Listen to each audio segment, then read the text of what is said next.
feel like this isn't going to have a big climatic ending. No, just more of a... So Louis, you asked me to chord. stop that midway through, which I obviously refused because you have to listen to the whole song. I did. Halfway through I got bored and said, okay, right, can we stop that and all. Here's the thing, so White Stripes, they did Seven Nation Army, didn't they? They did. Now that's a tune that rocks, and this is what I'm talking about. Whereas this tune I felt it didn't rock. You can't. You've got to have a balance, don't you? You can't all have just rock, otherwise. Why not? Where do you go from there? You need like light and dark, don't you? You need the contrast on an album. Otherwise, it would just be samey, and you get bored of it, wouldn't you? You need something that's a bit more introspective, a little slower, something and then you can bring it up again. But you've got to have. You can't just have. That's just relentless, isn't it? It just becomes a fury and a noise. Here's the thing: if you were to listen to like one of my playlists, they're all bangers. Yeah. There's no sort of. But I get your point. I suppose if you listen to an album, then yeah. It sounds like an album track, is what it sounds like. It is an album track as well. Yeah. I mean, and it sounded a bit downbeat, It sounds like, a bit. Here's the thing. Here's the thing that came to mind. Right, I feel like this podcast now, it's like our difficult second album. Last night's was, there was a lot going on, exciting. I feel now this is the difficult second album. We're a bit sort of jaded. We've already had enough. And we're tired.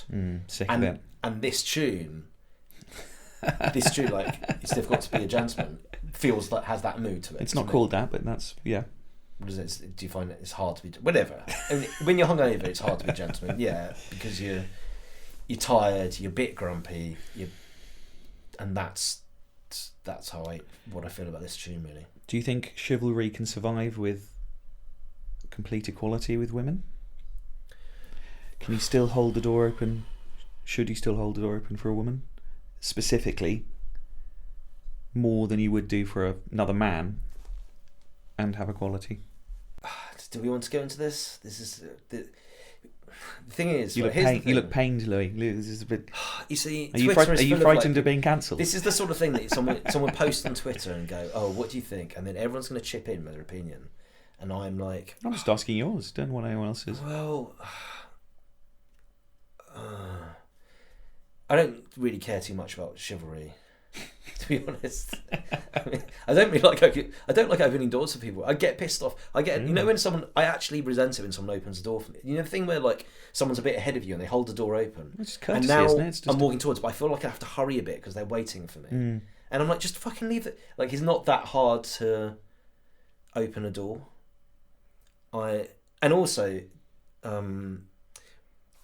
People always open the door the wrong way. Here's what I do. No, here's what I do. Right, if I go through a door, right, and there's someone walking behind me, what I'll do is I walk through it, hold it open, and just I'll swing it a bit hard so they get some extra time for the door. Yeah, but the risk of that is that it will then slam in their hands. You're making it harder. I actually try and not get any eye contact or, acknowledge that there's someone behind me, because I'm like, it's a very London attitude you got there, I think. The lack of eye contact, not wanting to help people, generally being a bit miserable as you are.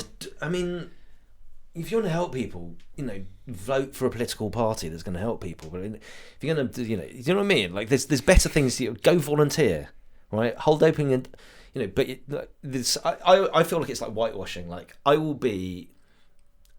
Can I say cunt on this podcast? Yeah. I will be a complete cunt. Only go for myself, just like be like, just earn money, fuck everyone else, but I'll hold open the door, so I'm a good person. I can just imagine you volunteering in a soup kitchen and going along and then not holding the door open for some poor old lady who's coming in for a soup, and you avoiding eye contact, and it slams in her face. It sounds like a soup goes all burning hot soup. Yeah, and you go, yeah, it's fine, I'm helping out, I'm volunteering. That's the situation I see you in. Do you see yourself as chivalrous, Nigel Thomas? Yeah, I guess like to be. Courteous. Okay. Why not? And would you be like more chivalrous to women than men? Yeah, I think so. Right. And do you think that's sexist? Yeah, I suppose it possibly could be considered, the other way sexist these days. But I guess it's the way you're brought up, and it's not a problem. I don't I don't find myself at the end of the day get exhausted because I've been so chivalrous today. I have been chivalrying non-stop. I sometimes find it slightly annoying when there's a group of you out and someone goes, "Oh, right, I got this round of drinks." Yeah.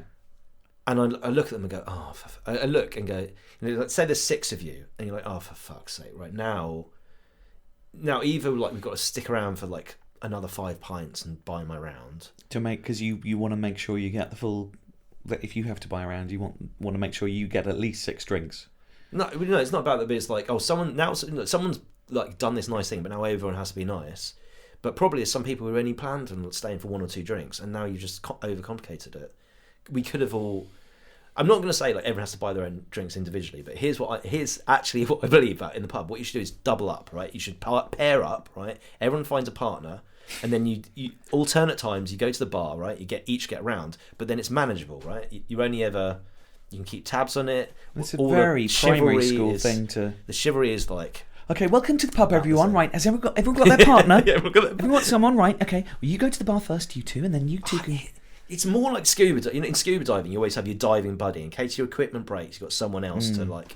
You can share the oxygen, right? It's like that. You're making sure everyone's getting beered up. What if there's an odd number of people? How do you buddy up then? Now it's complicated. Well, I suppose like in primary school, they're like, I'm sorry, Louis. You can go in a 3. You'll have to go. Well, there's going to be a designated driver anyway, so it's going to work.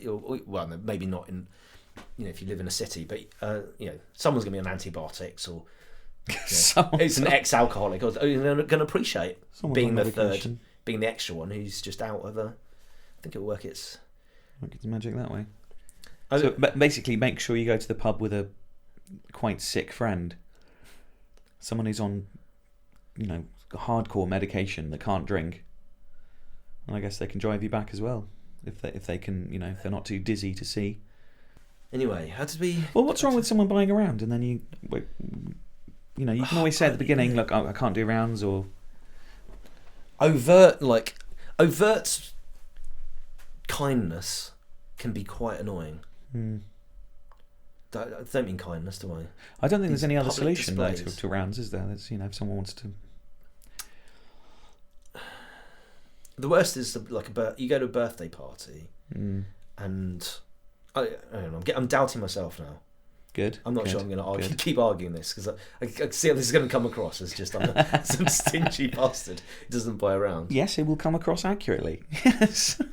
Right. Okay. The truth will out, Louis. What about this? Right. Okay. Here's one which I think most people could sympathise with. Right. Okay. Friend's birthday party, and they decide we're all going to go out for a meal. So you're there, and it's like your friend, and maybe you know them from uni, and then they've got some of their work mates, and they've got some of their school friends who you've never met before because it's a birthday. These different groups of friends come together. You all have a meal, right? And then at the end of it, they go, "Oh, the bill turns up," and someone goes, "Oh, let's just split the check." And some bastards bought loads of really expensive stuff. Someone's like broke and is trying to save money. Well, and then all of a sudden they're all paying the same. In that case, you could just. I think we've all been in that scenario and gone off. Well, you just kind of surely just work out what you just say. Should we just work out what we've all had and pay it? And then you look at the menu and how much things are, and you make sure you've got the tip added and stuff. And then you all go around paying what you had, and then there you go. Well, I agree. So whoever's saying, "Oh, let's just split it evenly," that person should stop saying that. Well, I agree. Therefore, chivalry is a bad idea. And they say chivalry is dead. Have you heard Ben Folds 5, 1 Angry Dwarf and 200 Solemn Faces? I don't think so. No? Let's give that a go. Is it about Lord of the Rings? Let's give it a go.